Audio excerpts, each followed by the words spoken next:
dutangiye ubuzima bwa Kristo urakijijwe aha wabyitwayemo gute mu gakiza watangiye gusavinga gute cyangwa niba savinze watangiye ryari ukijijwe iyo ndwara ya asima se yaje gukira n'ubu uracyayifite byagenze gute twinjire dukomeze bigize neza cyane urugendo rwanjye rw'agakiza ndarukunda ni urugendo nishimira d'abord ndarwishimira kandi nimvuga ngo ndarwishimira ntibisobanuye ko rwabaye rwiza cyane ngo rube that smooth mbese ariko ndarwishimira cyane abo iyo timu y'abarokore yanyitayeho cyane sinzi ko ngira ngo nitaweho nk'abandi sinzi ukuntu nabivuga pastori wacu icyo gihe ku ishuri n'ubu ni inshuti yanjye cyane ndamukunda cyane Pastor Paul Gahima atuye hano mu Busanza. Imana iguha umugisha mama n'umuryango wawe kandi bagirire neza. So niwe muntu wampaye Bibiliya ya mbere izi ngizi nini z'ikinyarwanda zasohotse za 93 niyo Bibiliya ya mbere natunze nayihawe na Pastor Gahima Paul.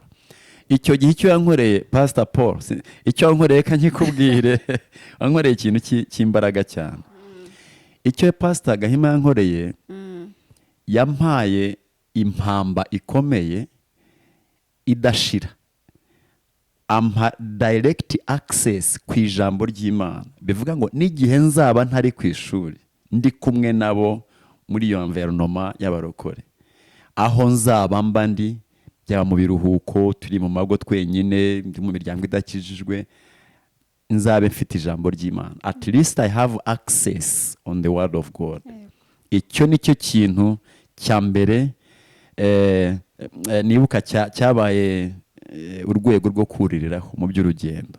Si ibyo gusa na bagenzi banjye twakijwe mu gihe kimwe bahise badushyira mu mirimo y'Imana yo gukora waravuze ku ministering abo tubiziranyeho bareba iki kiganiro nabaye umuririmbyi bya bindi nakundaga byo kuririmba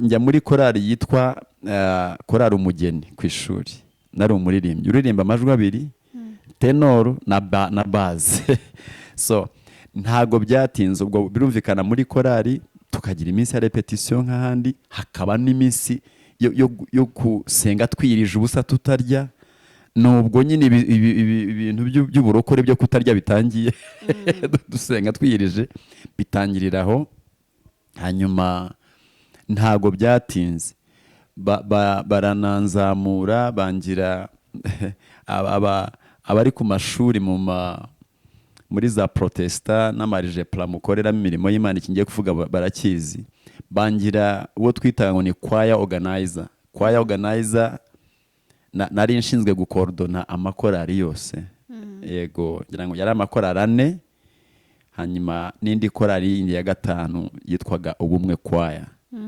So ministry jane itangira gutyo nkamenya abashaka kuza mu makorari nkazacarana nabo nkora inama nabo nkazatwara iyo raporo muri komite ya church tukabyigaho twese tukaba dispatchinga mu makorari ministry yanjye itangira gutyo banyigisha ibyo gusenga no kwiriza ubusa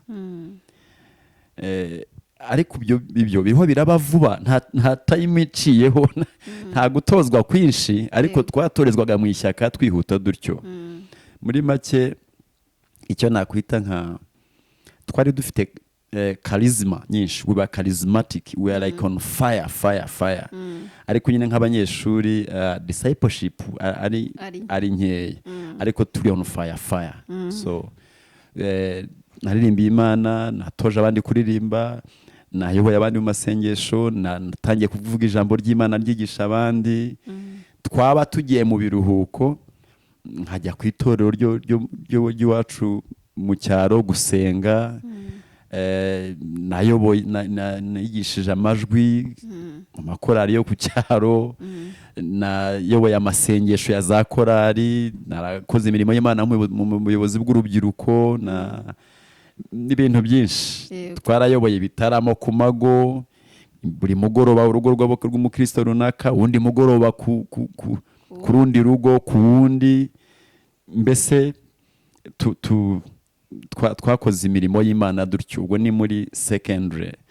So twahava tugiye kujya mu biruhuko tugakomeza imirimo y'Imana ku ma churches yacu gutya.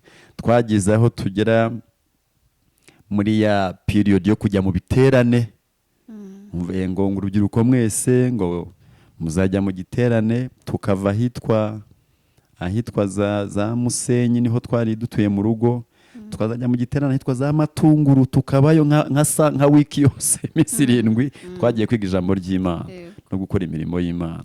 So bigenda bidukomezamo. Iyo starting point ni uko nguko yari imeze. Ndabyishimira rero cyane. Igihe kiragera rero, twiga, batubwira ko igikurikira ari ukwiga inyigisho z'umubatizo, tukabatizwa mu mazi menshi. Birashyika biraba, n'abatijwe mu mubatizo w'amazi menshi. Twari twarateguwe kuri icyo kintu cy'umubatizo, batubwira ngo niho umwuka wera amanukira. Bakatubwira ubwiza bwo kumanukirwa n'umwuka wera. Turabyite, mbese ukavuga ngo nintamanukirwa n'umwuka wera kuri iyi nshuro ndabisezera, cyangwa se ntacyo ndiwe ntegereje. So ngirirwa umugisha n'Imana. Twajyaga kugera muri Yorodani cyangwa se mu mazi aho twabatirizwaga, abantu tutakiri muri ino si, niko nagereranya. Umwuka wera twamwuzuye mbere. Nagize ibihe byiza, njya nibuka nkumva binkozeho by'icyo gihe cy'umubatizo wacu. So ndabatizwa, nkomeza imirimo y'Imana. Hanyuma hari igihe cyageze, nibyo nakubwiraga by'urugendo, ntirwaba smooth. Katurene uwuhe mwaka? Ni umwaka umwe n'isi, umwaka w'uruzerero. Umwaka w'uruzerero. Umwaka w'uruzerero umwe, nsa naho ndangaye, ibyo bita kurangara. Hanyuma si no kurangara gusa, ariko burya umuntu arangara ariko afite ibyo arangariyemo. Nsa naho mpugiye mu bintu. Nahoze mbitekereza nkavugana, ariko nibura Imana yampayemo amasomo menshi kandi meza kandi nkunda cyane. So ari umwaka nita uw'uruzerero muri ubwo buzima bw'umwuka. Tuvuye mu ishuri, ntitukiri kumwe n'aba bapasitori bacu na ya solidarite yacu, tujya mu buzima bwo hanze, turatatanye. Sinari mpise mbona amahirwe yo kujya kwiga universite. Ako gahe natinzeho aho ngaho gutyo, nkishakisha andi mahirwe, mera nk'urangaye, nongera kandi nsubiraho inyuma. Ndarangara, nsubiraho inyuma. Ariko ikintu nagusangiza na bene data bose, ubuzima bw'icyaha ku muntu wari warasogongeyeho ineza y'Imana, nibwo buzima bubiha nigeze mbona. Urabona, mbere nari amahoro, byaha byari ubuzima, rose life navuze mbivuga.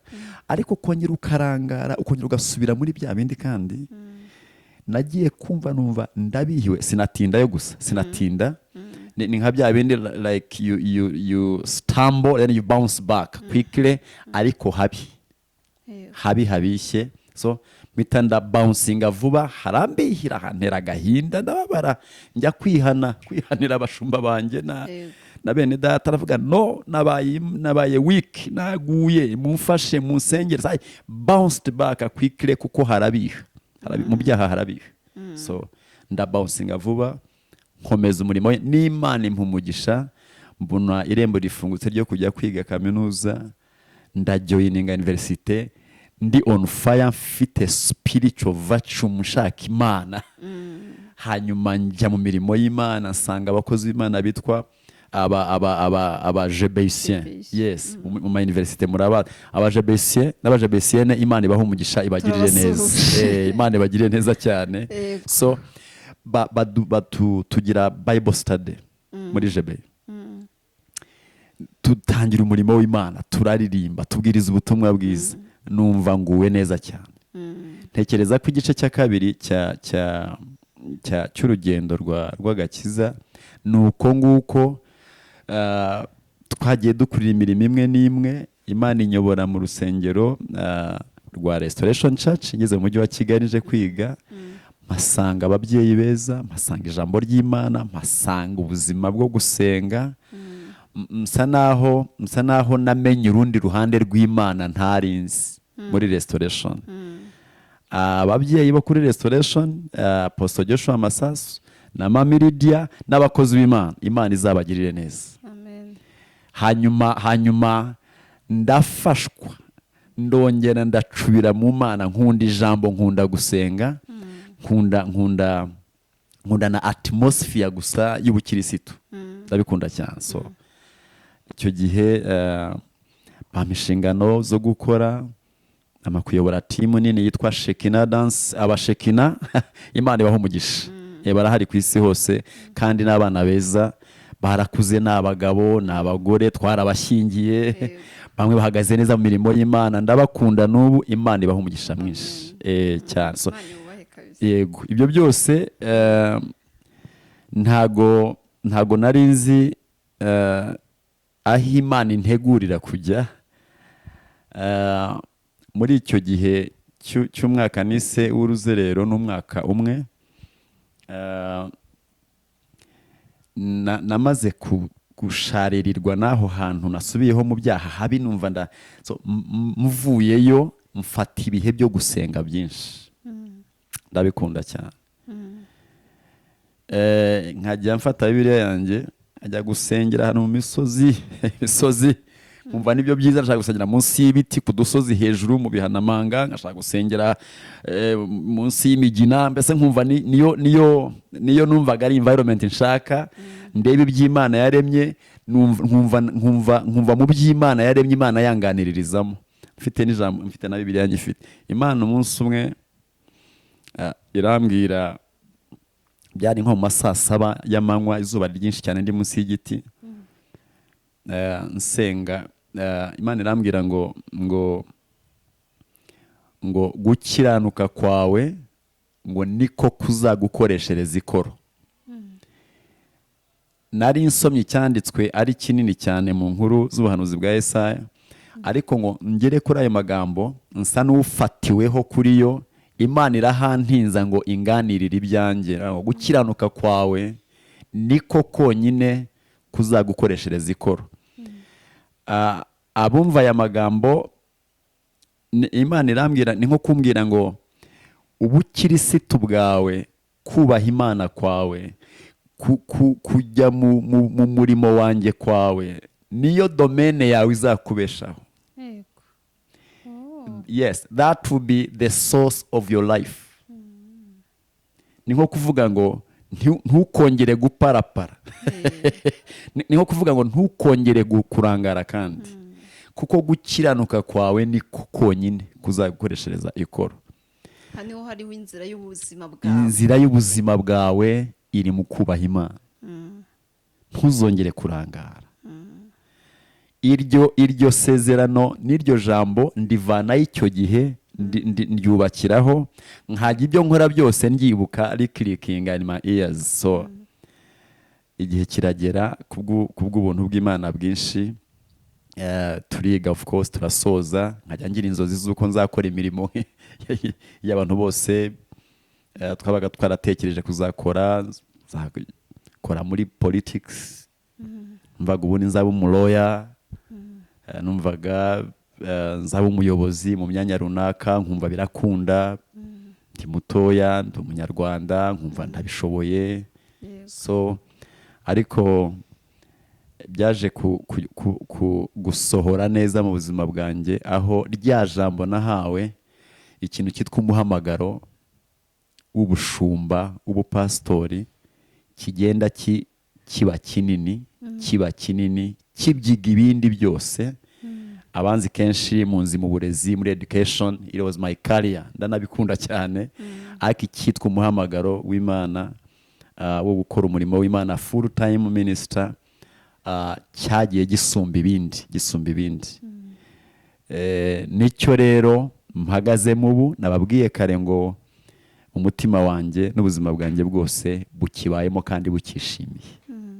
Yego pastor, urakoze cyane cyane, Imana iguha umugisha. amen. Dusubiye inyuma gato byo ubuhamya watubwiye, ubu pasiteri utubwiye ko uri pasiteri, nanjye dutangira nabibabwiye n'umushumba wanjye. Byaje gute? Wumvishe ikibyiga ibindi? Yego. Wagiye kubisaba, waranditse, warafurayinze, byagenze gute? Oya, ntabwo nagiye kubisaba. Ya, ariko nagiye gusenga. Ahubwo ya, hari ahantu nabanje gukora imirimo yanjye ihwanye n'ibyo nigiye kuri universite, mirimo y'uburezi. Ya, turaziranye, abantu benshi barakurikira, baranzi, nayoboye ibigo by'amashuri, nabaye umwarimu, niyo career ya mbere. Ya, so hari igihe rero experience ya nyuma, njya gusezera mu burezi, nza mu murimo w'Imana, ngira ngo iyo transition niyo nziza. Hari icyabaye. Ya, icyabaye nuko muri iyo mirimo mvuga y'uburezi nakoraga nkunze, nshishikaye rwose, ariko hari ukuntu yantwaraga umwanya wanjye munini wo kuba mu bintu by'Imana cyane, donc ntakibona umwanya wose. Kandi mu by'ukuri nakabaye, ndaguha nk'ingero zifatika, ari nk'igihe nakabaye ndi nko mu rusengero, mu materaniro. Ndabyibuka ninjye wasomaga, nsomera Apostle Joshua Masasu, nkasoma ibyanditswe mu materaniro hagati, nkamenya kubisoma. Hakaba rero nk'ayo masaha nakabaye ndi muri church, nsenga nezerewe, nanjye nsoma, ntangiye service mu church. Ndakubona nkabona ndi nk'ahantu mu nama z'akazi, mbese kandi nazo nziza, of course z'akazi ni ngombwa, ariko zamfashe sinyeganyega. Nkumva, najya kumva nkava muri iyo nama nkataha nicira urubanza, nkumva mbese mfite utagomba kuba. Yes, nkumva mbese ndi nkaho ntagomba kuba. Icyo kintu rwose cyanjemo igihe kinini kabisa. Ariko aha niho cyangwa siho. Saa 3 za mu gitondo dimanche nakabaye nkora ibi mu church, nkibona nakabaye nyine nibirimo, ngasanga sibyo ndimo. Najya kumva nkumva icyo kintu cyo kuba nshobora kuba aho ndi atariho nakabaye ndi, nkumva kiraza kinini. Ibyo bintu byabaye cyane mu mwaka wa 2012. So ikigo mu mwaka wa 2012, hanyuma kimaze kuba kinini, muri restoration bari baradutoje gahunda y'amasengesho y'iminsi 40. Ikaba gahunda cyane nari narakunze iryoshye. Iyo twageraga tugashyira, umuntu akagira ibyifuzo bye, mbese uvuga uti iki cyo nzagishyira Imana muri 40 jours, byabaga bizwe. Icyo kintu cy'Imana gusobanura aho ndi, niba ariho cyangwa se atariho, nicyo nagize icyifuzo cya mbere mu masengesho ya 40 jours ya 2012. Ndacyandika mu gakarne, ninjira amasengesho, navuga iki cyo Mana uzagira icyo kimbwiraho, uzagira icyo gikoraho. Nuko nasengaga mvuga, ari umunsi mwe nasengaga, nagize nk'icyumweru cyose cy'iminsi 7 nsenga. Najya gusenga mvuga, Mana, ministeri zose ni izawe, NGOs zose ni izawe, ministries zose ni izawe. mbese nkayibwira byose ni ibyawe. Nagusaba ko aho ubona hahwanye n'ukuntu wandemye n'ukuntu wandemye, nagusaba ko ariho wankingurira irembo.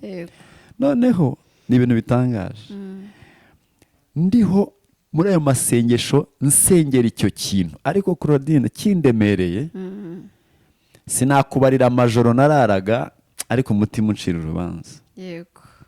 Aha niho hawe, ibi nibyo, zirya mpano zawe zose ni ibise, ubu ni ibi, ubu nkataha ndi ibi ni ibu ni ibi, ubu ni ibi, nkumva ndaremerewe. So igitangaje rero ni iki, igihe nari ndimo nsengera iki kintu, umunsi umwe ndiho nkisengera, ubuyobozi bwa New Life Bible Church bukaba nabwo burasengera umuntu. Ndagira ngo wumve this kind of connection. So igihe nsengera ibyo, ubuyobozi bwa New Life nabwo bukaba buriho burashaka umuntu wo kubafasha nanone imirimo y'Imana still i Kayonza. I Kayonza niho New Life yatangiriye. Noneho muri amasengesho ajya gusoza, nibuka niba yari mu kwezi kwa 10, asoza mu kwezi kwa 12. Hanyuma nge nyoboye timu yacu yitwa Shekina ya Restoration, tugiye guhimbaza Imana muri Serena, habaye ubukwe bw'umukristo. Hanyuma umushumba wacu mukuru wa New Life nawe yari yatumiye mu bukwe na madam. Hanyuma duhimbaza Imana muri ubwo bukwe bw'umukristo. Noneho umushumba mukuru wa New Life nawe arahari, arakurikiye igitaramo cyacu, ariko Imana igira neza cyane. Imana igira neza. Hanyuma muri icyo gitaramo, favor y'Imana yari turiho nka Shekina na team. Nanone kandi nayo ikubita Pastor Charles Mugisha, ansaba ko nyuma y'icyo gitaramo tuza kuganira bukeya gusa, koko turabikora. Nyuma y'igitaramo tuhagarara ahantu hirya kuri bariko kuri Serena Hotel, turaganira. Kuganira iki? Niho ngo urinde urinde ukora iki mu busanzwe, kuko umwanya birumvikana utari munini. Byari samedi, ansaba ko dimanche mu gitondo nabasura ku rusengero. Ariko arambwira ati, ariko ndamukunda cyane, nkunda uburyo aba specific. Arambwira ariko Karemera, ntago tumiye ngo uzaze kubwiriza kuri New Life, ngutumiye ngo uzaze udusure n'injye uzabwiriza, hanyuma yaho dusangire lunch tuganire. Dimanche ndazinduka nza mu materaniro kuri New Life, arabwiriza neza cyane. Ashoje tujya ahantu ku Gishushu, turicara turaganira. Noneho umwanya ni munini, nyibwira turaganira. So mu biganiro rero, kandi ubwo turaganira nawe nta gihe kinini yari afite mu Rwanda, yaragiye kujya kwigira doktora yiwe muri Amerika. In fact twaganiraga dimanche ari bugende Lendi kuwa mbere mu gitondo. So turaganira, uko tuganira ngo akumva araba interested. Interested ni ukuvuga iki? Uko tuganira ngo akumva ibyo nkora, uko yambonye, ibyo nsobanuye, urwo rugendo rwa ministries nakozemo, ngo akumva birahwana n'umuntu nabo bakeneye Kayonza. So arambwira ati, rero Frank, ati jye simpari, ariko nzagusigira undi muntu mu bisengere, atubwo tuzareba ikizavamo. Yego. Umugabo w'Imana turasezeranaho, ndataha, nabo barataha. Buracya koko yurira indege na family yiwe baragenda. Nisubira mu mirimo yanjye isanzwe. Narakoraga, sinari nshomereye, ndamahoro. Hanyuma ntago byatinze, nyangwa haciye iminsi 3 niyo mbyibuka neza, uwo yansigiye ni umushumba dukorana umurimo w'Imana hano, Pastor Fred. Arampamagara ngo duhure. Niyo nshuro ya mbere yashatse sinaboneka, yama nama kandi. Inshuro ya kabiri nabwo ampaye appointment, nabwo sinaboneka, yama nama kandi.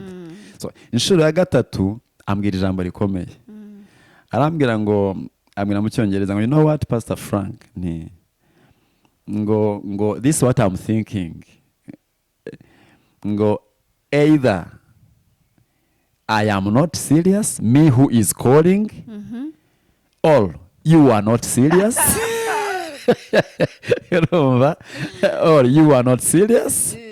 Ngo cyangwa se the devil is fighting our meeting. Bitatu. Niho abakurikira niho kumbwira ngo, arambwira ngo ibintu ni bitatu, ngo nshobora kuba agiye ugushaka ko tubonana ntari seriye, cyangwa se wowe mpamagara utari seriye nawe, ngo cyangwa se satani arwanya guhura kwacu. Claudine, iryo naryo ryarankubise, ndamubaza ni pastor uri hehe? Arambwira ngo ndi kuri Alpha Palace. Aho narindi mfata akamoto ndihuta ndahamusanga, tugirana ikiganiro kirekire, turahagorobereza rwose, ambwira uburyo nyine Pastor Mugisha yamusigiye nimero zanjye na gahunda iriho, turaganira.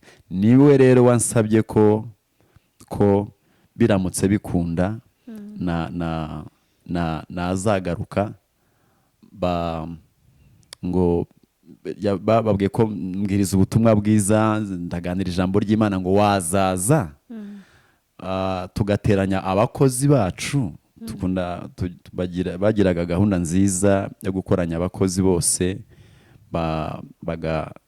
ku wa kabiri mu gitondo saa 2 bakabanza isaha yose yo gusenga, hanyuma bakarangiza gusenga bakajya mu mirimo yabo. Arambwira ngo nzaze hanyuma mbwirize abakozi ba African New Life Ministries. So ndaza, uwo munsi baranyakira, bamvugaho, hanyuma ndabwiriza. Muri make confirmation cyangwa se confirmation, kwemezwa kwanjye kwavuye mu kubwiriza ijambo ry'Imana, nganira n'abakozi bakora muri African New Life Ministries. Naraye nsenga Claudine iryo joro, ndavuga Mana, ni wowe nshaka ko wampa ijambo. Iryo joro mbona ijambo naje kubaganiriza rivuga ngo twagiranye igihango gikomeye n'Imana binyuze mu kwizera uwo yatumye. Niryo jambo navuze. Ndavuga ngo kubera ugukomera kw'icyo gihango nta mbaraga n'imwe igifiteho uburenganzira. So n'uwo murongo nabwiririzagamo, mvuga kuri bya Dawidi na Yonatani, mbigeranya na Kristo Yesu, kumwizera tukajya ku Mana. So n'iryo jambo navuze. Sinavuye aho ngaho hisubira mu mirimo yanjye nkataha, hanyuma abakozi b'Imana bakantumaho, bakampamagara, bavuga ngo niba utarabisengeye ariko twebwe twasengeraga umuntu nkawe. So nanjye rero nibuka ko ari cyo cyifuzo cyari imbere. So amasengesho ya 40 jours yasozaga itariki ngira ngo 5 z'ukwa 12, itariki 13 z'ukwezi kwa mbere nibwo bampamagaye bansaba ko naza kuri team yo kuri New Life Bible Church nk'umukozi w'Imana. Panzi Kayonza dukorera Imana mu karere ka Kayonza, stili ku matorero yacu ari za Kageyo. Ubu ngubu ndakorera Imana hano Kicukiro. Ngiyo transition mva mu mirimo isanzwe nza kuba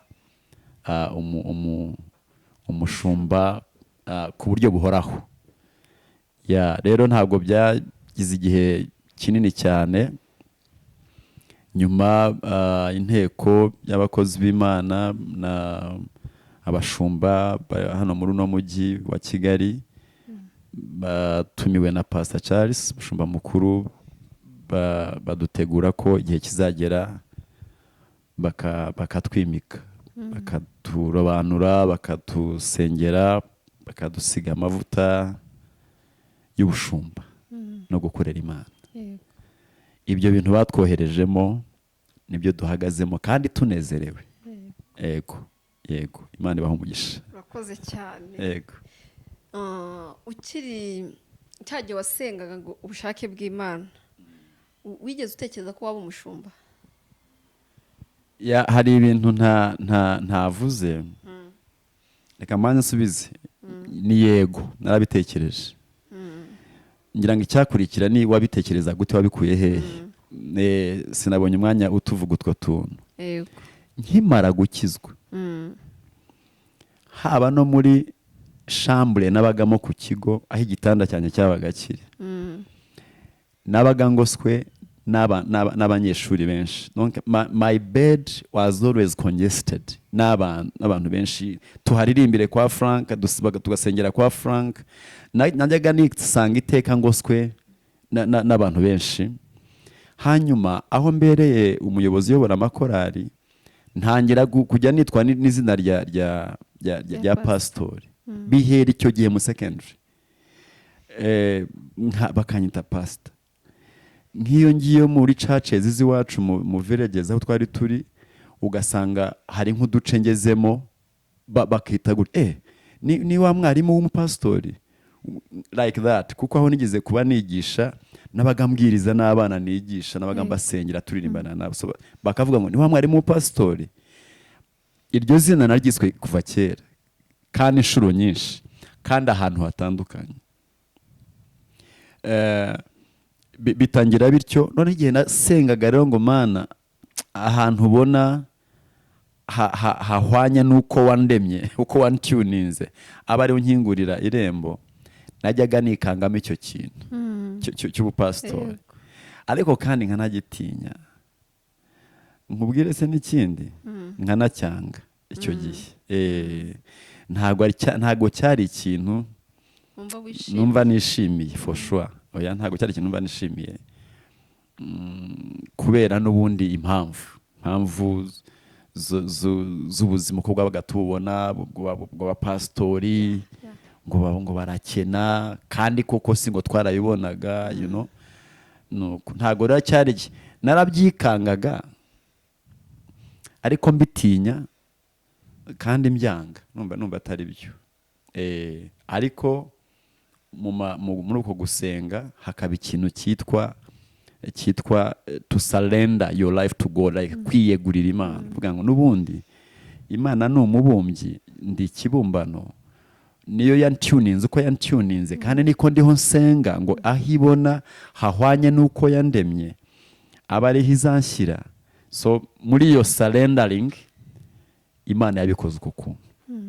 Yego. Murakoze cyane, Imana iguhe umugisha. Amen.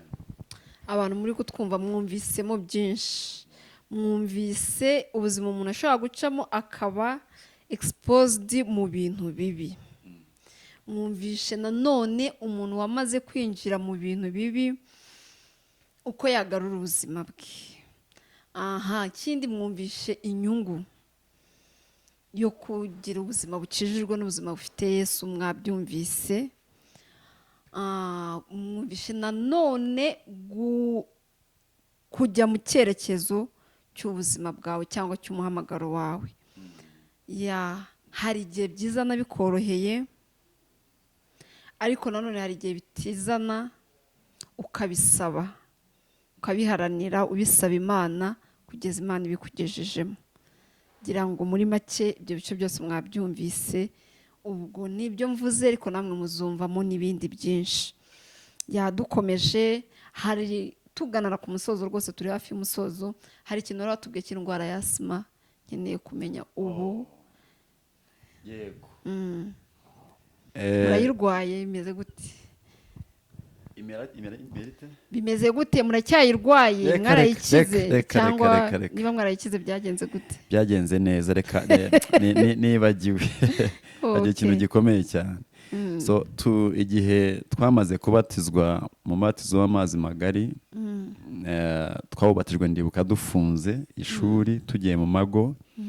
Icyo kiruhuko twagiyemo, twagiye of course gusenga, guterana ku itorero ry'iwacu y'ahantu bita Kabarore, ubu ni mu karere ka Gatsibo. Itorero rya Revelation Church. Umushumba mukuru ni Apotre Gasabira Emmanuel, nayo watubatije. Hanyuma tujya gusenga ku cyumweru, iryo joro naraye nabi nasimye, niko twajyaga tuvuga ngo nasimye. Hanyuma tujya gusenga ku cyumweru, amateraniro arabagenda neza. Bagiye gusoza baravuga ngo abantu barwaye ntimutahe, musubire muze hano imbere tubanze tubasengera Imana, Imana ibakize. Mpagurukana kwizera kungana gutyo, naraye nabifashe mvuga ngo ahangaha ngende ngwe mu biganza by'Imana inkize asima. Sinari niteguye kongera kurara nk'uko nari naraye iryo joro. Ndagenda ndapfukama imbere of course n'abandi. Noneho uwo mukozi w'Imana Apotre Gasabira andambikaho ikiganza, arambaza ngo nkusengere icyo urwaye iki. Ndamubwira mu ijwi riciye bugufi ngo asima iranyishe. Aransengera kuva yandambikaho ikiganza icyo gihe no kugeza aya magingo. Hari mu wuhe mwaka? Byari 99 niba nibuka neza, 99. Ego 99 andambikaho ibiganza. Najyanye kwizera kwinshi, ndavuga ngo ngwe mu biganza by'Imana. Aransengera kuva icyo gihe no kugeza aya magingo. Nakiza sima, nta n'ikimenyetso cyayo wanshakana ngo uzabone. Amen. Nkubwira ikindi gikomeye, nta n'icyo niteguye. So, abakurikira ubwo unyendereje kubwukira sima, numva navuga ibintu bikomeye. Imana imwe muri attributes z'Imana, imwe mu bigize Imana, imwe mu mazina yitwa Jehova Rafa.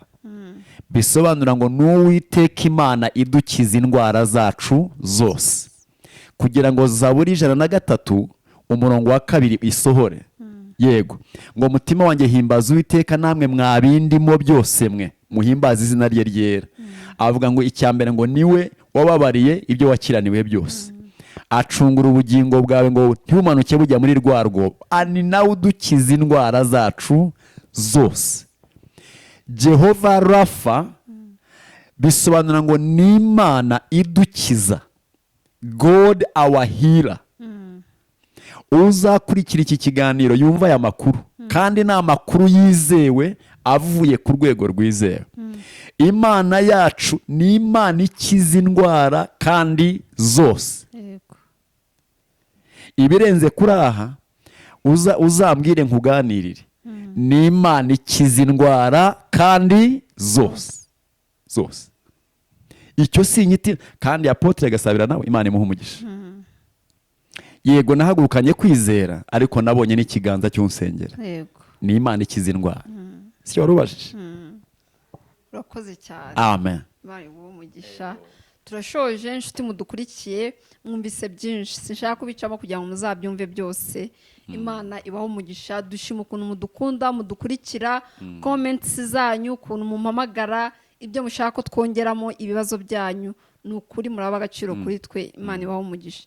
Pastor Frank turi kumwe no mu bindi byinshi, agira ubwenge bw'Imana kandi hari byinshi muzamukuraho. Imana ibaho umugisha. Amen.